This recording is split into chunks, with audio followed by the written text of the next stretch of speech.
नमस्ते फ्रेंड्स। जब से इंसान दुनिया में है तब से वह इस ब्रह्मांड में होने वाली घटनाओं का निरीक्षण करते हुए उनके पीछे छुपे विज्ञान को जानने की कोशिश करता रहा है। मॉडर्न साइंस ने अनेकों रहस्यों को सुलझाया है जिसका फल आज हम देख सकते हैं। लेकिन इस ब्रह्मांड का सबसे बड़ा रहस्य ये है कि यह ब्रह्मांड कैसे पैदा हुआ, इसकी उत्पत्ति कैसे हुई।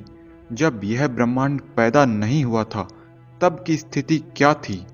इसके बारे में अनेकों वैज्ञानिकों ने रिसर्च की और यह बताया कि हमारा ब्रह्मांड पहले एक छोटे से बिंदु में समाया था।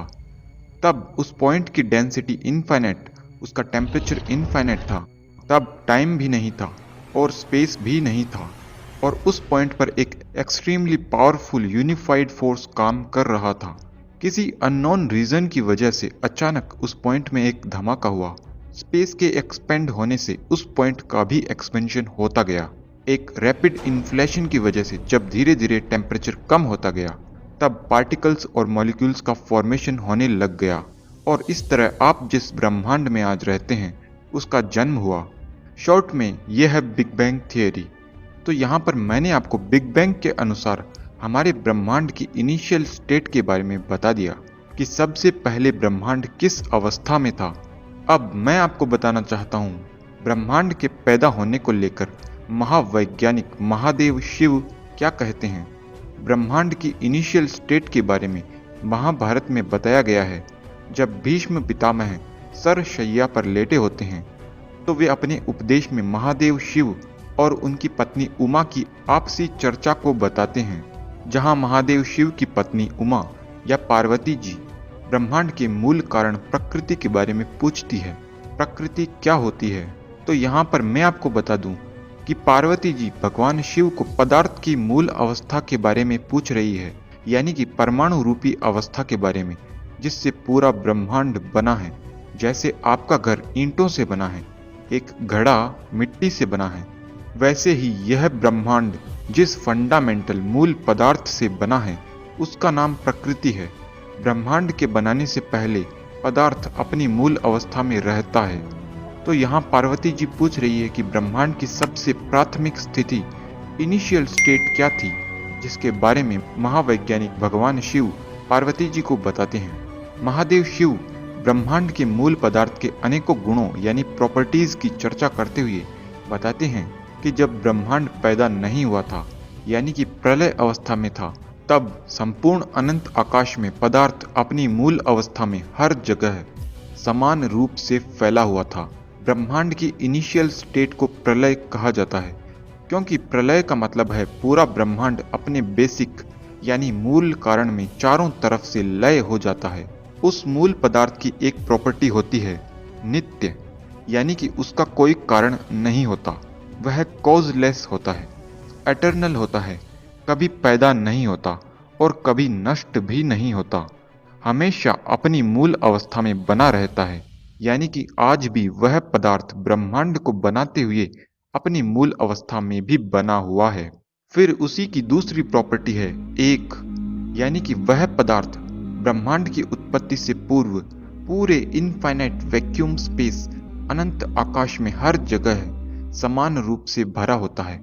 वह अपने आप में एक होता है, यानी कि होमोजीनियस या यूनिफॉर्म होता है। पूरे इनफाइनाइट स्पेस में कहीं भी उसमें ऐसा डिफरेंस नहीं मिल सकता कि वह पदार्थ कहीं पर कम डेंस है तो कहीं पर ज्यादा डेंस। उसका घनत्व हर जगह बराबर होगा, हर जगह जीरो डेंसिटी मिलेगी। उसी की तीसरी प्रॉपर्टी है अणु, यानी कि वह पदार्थ सबसे सूक्ष्म होता है। अणु का मतलब गोल कण जैसी अवस्था नहीं होती, बल्कि अणु शब्द का अर्थ सूक्ष्म होता है। इस पदार्थ से सूक्ष्म पदार्थ की कल्पना भी नहीं की जा सकती। यह मॉडर्न साइंस में अब तक जाने गई सभी पार्टिकल्स से भी सूक्ष्म है। इतना ही नहीं, यह स्ट्रिंग्स से भी सूक्ष्म है। उसकी चौथी प्रॉपर्टी है व्यापी, यानी कि वह पदार्थ पूरे अनंत आकाश में हर जगह भरा होता है, कहीं पर भी बिल्कुल भी वैक्यूम स्पेस नहीं होता। उसकी पांचवी प्रॉपर्टी है क्रियाहीन, यानी कि उसमें कोई क्रिया नहीं होती। वह पदार्थ इनिशियल स्टेट में बिल्कुल निष्क्रिय रहता है, कोई भी मोशन नहीं होती और कोई फोर्स भी तब नहीं रहता। छठी प्रॉपर्टी है अहेतुक, यानी कि इसका कोई कारण नहीं है। ईश्वर भी इसका कारण नहीं है। यह पदार्थ हमेशा से एग्जिस्ट करता है। सातवीं प्रॉपर्टी है अग्राह्य, यानी कि यह पदार्थ किसी भी इंद्रिय से ग्रहण नहीं किया जा सकता। किसी भी टेक्नोलॉजी से भी डिटेक्ट करना इसे संभव नहीं है। आठवीं प्रॉपर्टी है अव्यक्त, यानी कि इस पदार्थ को किसी भी तरह से व्यक्त नहीं कर सकते। यह अव्यक्त है, पूरी तरह से कभी भी डिफाइन नहीं किया जा सकता। इसी पदार्थ की नौवीं प्रॉपर्टी है मूल, यानी कि यह पदार्थ सबका मूल है। पूरे यूनिवर्स में जो भी जड़ पदार्थ हैं, चाहे वो इलेक्ट्रॉन हो, प्रोटॉन हो, न्यूट्रॉन हो, क्वार्क्स हो, ग्लूऑन्स हो या स्ट्रिंग्स हो, डार्क एनर्जी या डार्क मैटर हो या फिर स्पेस हो, इन सब का मूल यही पदार्थ है। इसी से यह सब बने हैं। अंत में इसकी 10वीं प्रॉपर्टी है प्रधान, यानी कि यह सूक्ष्मतम पदार्थ संपूर्ण जड़ पदार्थ और ब्रह्मांड का धारण करने वाला होता है। सभी जड़ पदार्थ इसी पर आश्रित है। जड़ पदार्थों के अनेकों गुणों की उत्पत्ति इस पदार्थ के गुणों से होती है, चाहे वह पदार्थ का गुण मास ही क्यों न हो। तो इन सभी 10 गुणों से यह कंक्लूजन निकलता है कि ब्रह्मांड की इनिशियल स्टेट में मूल पदार्थ हर जगह इनफाइनाइट स्पेस में समान रूप से फैला हुआ था। उस समय अनंत अंधकार व्याप्त रहता है। अनंत शीतलता लिए हुए वह पदार्थ शून्य द्रव्यमान यानी मास, शून्य घनत्व और शून्य क्रिया सहित होता है, यानी कि उस समय उस पदार्थ में जीरो मास, जीरो टेम्परेचर होता है। गति बिल्कुल भी नहीं होती, न कोई कंपन होता है, न कोई फोर्स होता है, न कोई साउंड होता है। पूरे इनफाइनाइट वैक्यूम स्पेस में भरे हुए होने से वैक्यूम स्पेस भी एग्जिस्ट नहीं करता। यहाँ पर कोई फिजिसिस्ट यह सोच सकता है कि वैदिक थियरी एनर्जी कंजर्वेशन और मास कंजर्वेशन को फॉलो नहीं करती, क्योंकि पहले जीरो एनर्जी और जीरो मास था और वर्तमान ब्रह्मांड में एनर्जी और मास जीरो नहीं है। लेकिन जब हम मास और एनर्जी का वास्तविक मतलब जानेंगे तो यह बात भी समझ में आ जाएगी। फिलहाल के लिए मैं आपको बता दूं, हमारे यहाँ पर एनर्जी और मास कंजर्वेशन का प्रिंसिपल फेल नहीं होता। वैदिक थियरी में सृष्टि और प्रलय का साइकिल चलता रहता है, यानी कि इस ब्रह्मांड से पहले भी एक ब्रह्मांड था, उससे भी पहले एक ब्रह्मांड था। और वेदों के अनुसार कहा गया है यथा पूर्वम कल्पयत दिवम च पृथ्वी। इससे पता चलता है कि जैसा पहले वाला ब्रह्मांड था वैसा का वैसा आज का ब्रह्मांड है। सारी प्रॉपर्टीज सेम रहती है, जिसका मतलब साफ तौर पर यह भी है कि जितना मास और एनर्जी पहले वाले यूनिवर्स में था उतना ही आज के यूनिवर्स में भी है। इसलिए यहाँ पर मास और एनर्जी कंजर्वेशन फेल नहीं होता।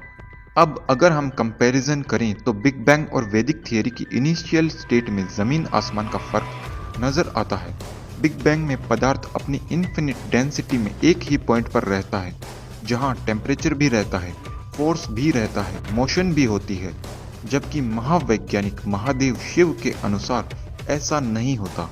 अगर बिग बैंग की बात करें तो सवाल उठता है कि जहां पर टेम्परेचर होगा, मोशन होगी, वह इनिशियल स्टेट कैसे कही जा सकती है? क्योंकि सवाल उठेगा कि टेम्परेचर कहां से आया, फोर्स कैसे पैदा हुआ, मोशन कैसे पैदा हुई। जबकि वैदिक थियरी में टेम्परेचर, मोशन, मास, एनर्जी यह सब जीरो है। इसलिए ऐसा कोई सवाल नहीं उठता कि ये सब कहां से आए। जैसे किसी जगह से कोई आवाज आ रही है, तब आप पूछेंगे कि यह आवाज कहां से आ रही है।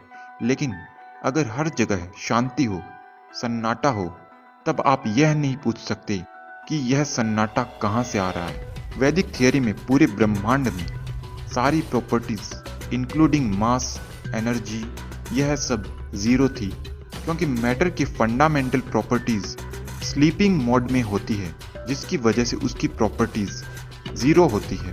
बिग बैंग में अननोन रीजन की वजह से ब्रह्मांड एक पॉइंट से एक्सपेंड होकर आज की वर्तमान स्थिति में आया है। जबकि वैदिक थियरी में ब्रह्मांड अनंत वॉल्यूम में भरे बेसिक मूल पदार्थ में काल तत्व की प्रेरणा से ईश्वर के द्वारा वैज्ञानिक ढंग से करोड़ों सालों में बना है। अगर हम सिमिलैरिटी की बात करें तो बिग बैंग और वैदिक थियरी में सिमिलैरिटी ये है कि बिग बैंग में भी इनिशियल स्टेट को डिफाइन नहीं किया जा सकता। वैदिक थियरी में भी ऐसा है। बिग बैंग में स्पेस और टाइम नहीं होते, वैदिक थियरी में भी स्पेस और टाइम नहीं होते। तो फ्रेंड्स, इस बारे में आप क्या सोचते हैं?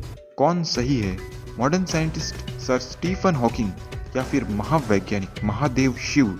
मुझे यहाँ पर महादेव शिव की बात ज़्यादा साइंटिफिक लगती है। साइंस को भी उसी से मतलब है जो सही हो। तो इस बारे में आप क्या सोचते हैं? कमेंट में मुझे ज़रूर बताएं। बिग बैंग को लेकर मैं एक सेपरेट वीडियो लाऊंगा जिससे हम इस थियरी का पूरा एनालिसिस करेंगे। तो फ्रेंड्स, आज के लिए बस इतना ही। मिलते हैं आपसे अगले वीडियो में। तब तक के लिए नमस्ते।